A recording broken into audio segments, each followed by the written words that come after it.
Hello, my internet friends, and welcome to The Waking Dreamer. Today it's time again for Diana Ankudinova. First, for me to address why I haven't been online for 15 days again.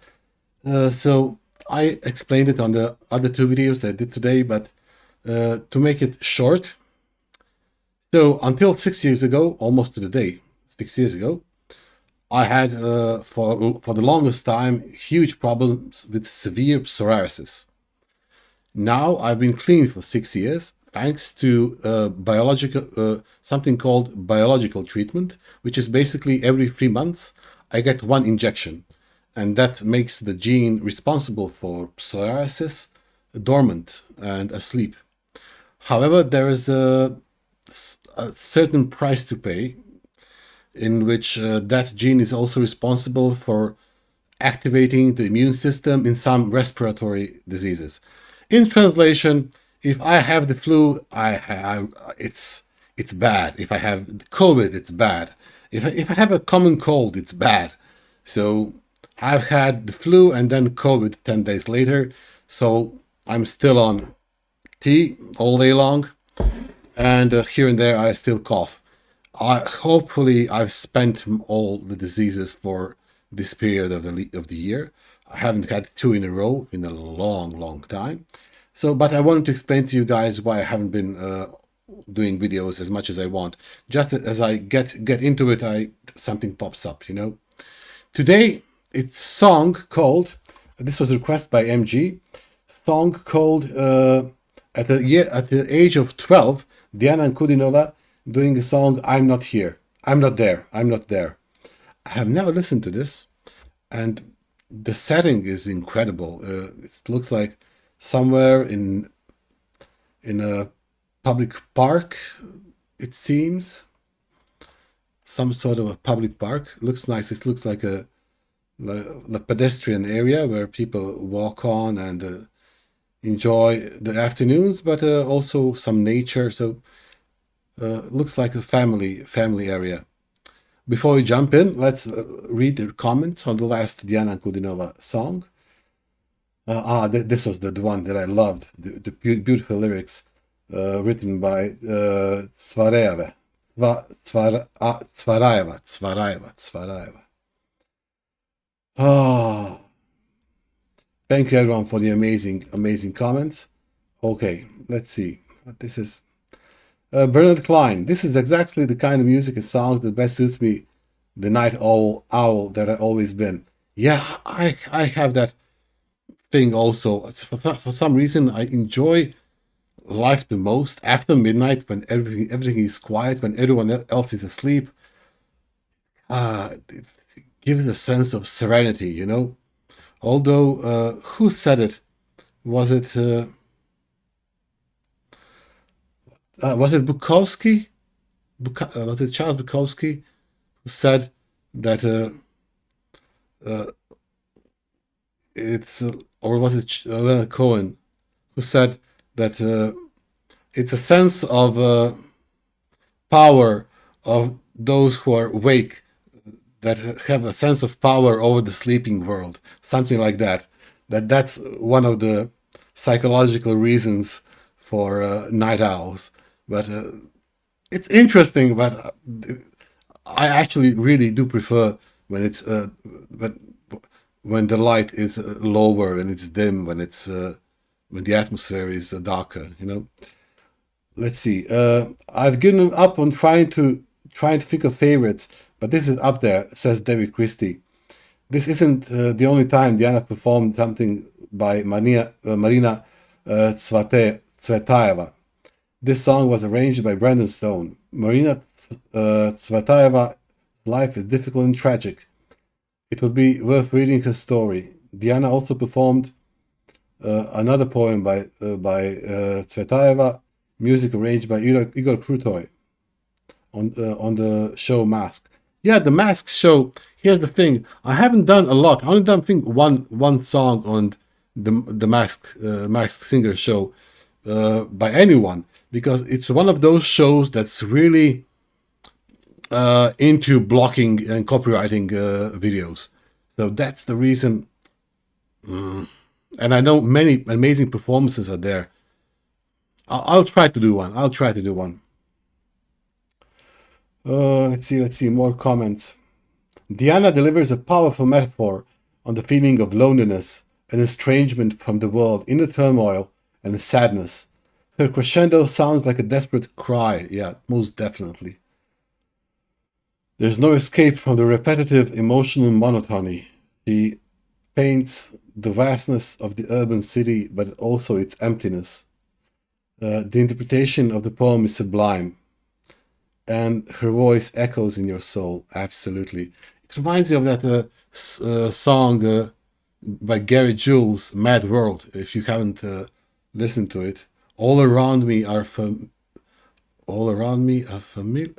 faces, worn out places, worn out faces, going early to their daily races, going nowhere, going nowhere. And the tears are filling up their glasses, no expression, no expression. Hold my head, I have to drown my sorrow, no tomorrow, no tomorrow. I think I missed a few lyrics, but that's approximately that's actually, guys, if you haven't, I can't imagine you haven't seen it. Some 20 years ago, it was playing everywhere, absolutely everywhere, non-stop. It's like if you told me you haven't heard Rolling in the Deep by Adele. You know, it was a song that was just playing everywhere. Gary Jules, Mad World, beautiful song. Okay, guys, let's jump into Diana Ankudinova.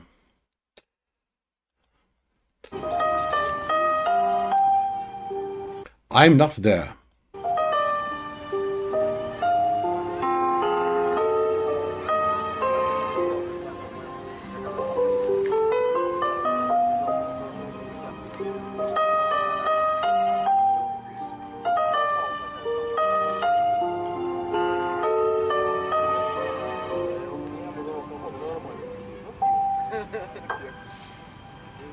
Там нет меня,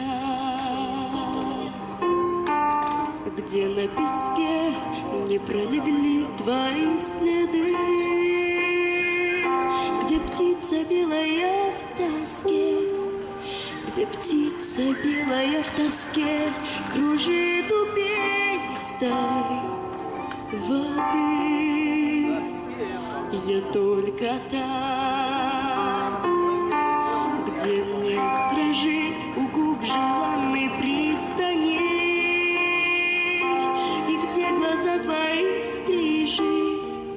One of the main differences between a male and a female voice at the age of 12. Uh, Her voice is exactly like the tone, the warmth, the inner sensing of the voice, almost identical as now when she's grown up. It's so, it's not identical, but it's almost. She added some nuances, but the tone is almost the same. But it reminds me, like, you wouldn't believe, at the age of 12, I was able to hit C6. C6. That's, for those of you who don't know what that's crazy high. And now I can do this. I can talk in deeper notes, and I can go quite deep. And when I sing, it's approximately in this tone. But however, I can go deeper and deeper and deeper and deeper. But if I try to do C6 now, or anything close to it, my throat would just jam, and I wouldn't be able to speak for a week, because men have this thing that happens in puberty, and our voices mute. I want to say mutiny. No, not they mutate and change completely. So that's why usually men are not allowed to do much practicing and singing at a certain age when they notice that the change is there, because it can damage the voice. But her voice at the age of 12, and now 10, 15 years later, it's almost the same. The tone is she was fully developed when it comes to maturation of her larynx at this point. Later on, she just improved on her skills. Beautiful. Где глаза твои стрижи скользят по небу пристально.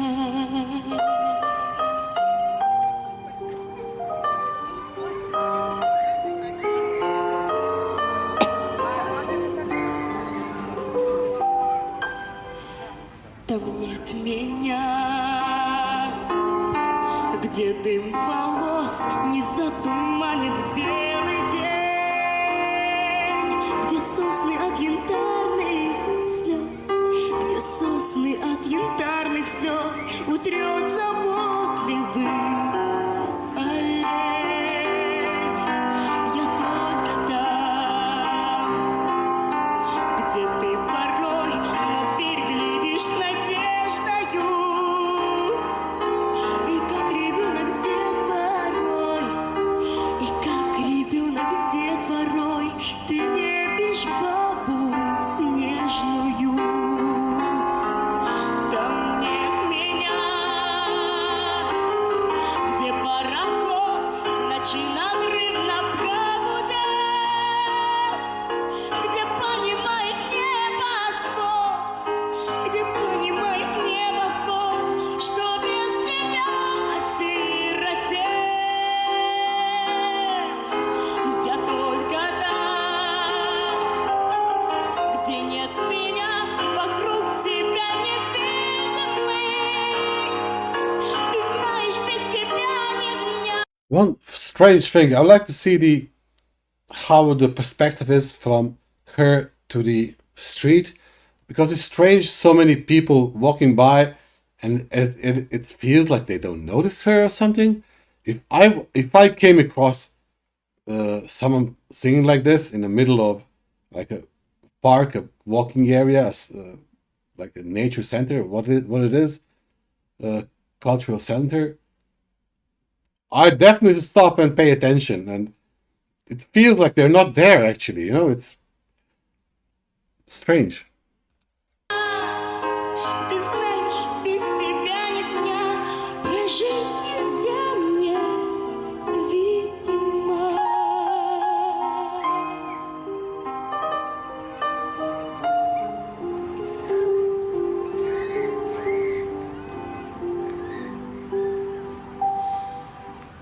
Там нет меня, где на песке не пролегли твои следы, где птица белая в тоске, где птица белая в тоске кружит у пенистой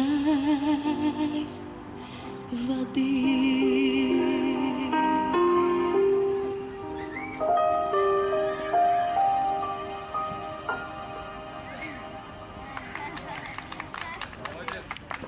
At the age of 12, folks, at the age of 12, it's a rare thing for someone to be able to.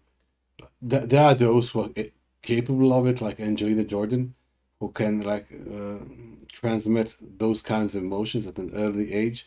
But they're so rare, folks. They're so rare. Does anyone know where this was? And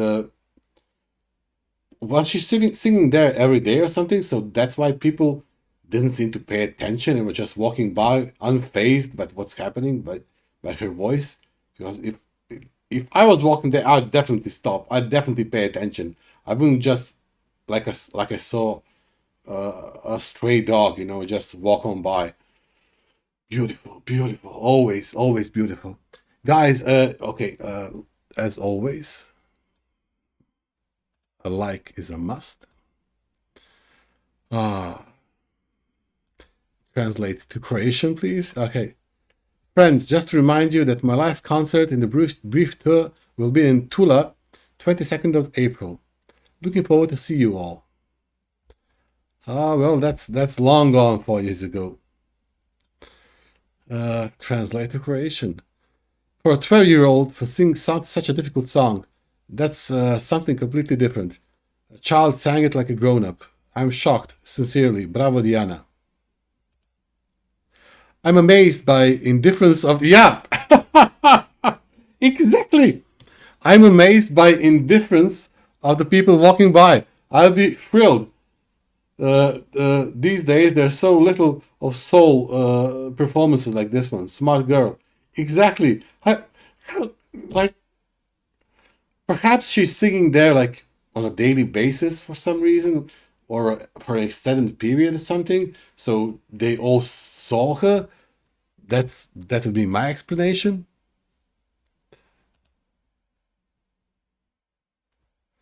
Ah, yeah, yeah. A reply to this comment. On a day, a violinist was singing an hour in the New York subway. During that hour, only one person stopped and listened to him for 5 minutes. A day before, the violinist gave a concert in Carnegie Hall, and the hall was packed. The tickets were from a few hundred to from hundred to several $1,000. The violinist played in the subway was a Stradivarius and costed a fortune.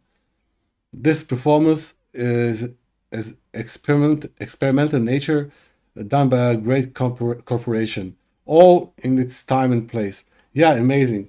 So basically, same thing here. So to go to Diana Ankudinova concert, you have to pay. I don't know what the rates are. But I imagine it does cost something. Definitely should cost something. And there they could listen to her for free, and they were just walking by. So it's a strange world, folks. Thank you everyone for joining. In the comment section, what you want next by Diana, or some collaboration, Diana singing with someone. And please remember, if you enjoyed this, to subscribe, like, and thank you everyone for joining. Comment below. Cheers, folks.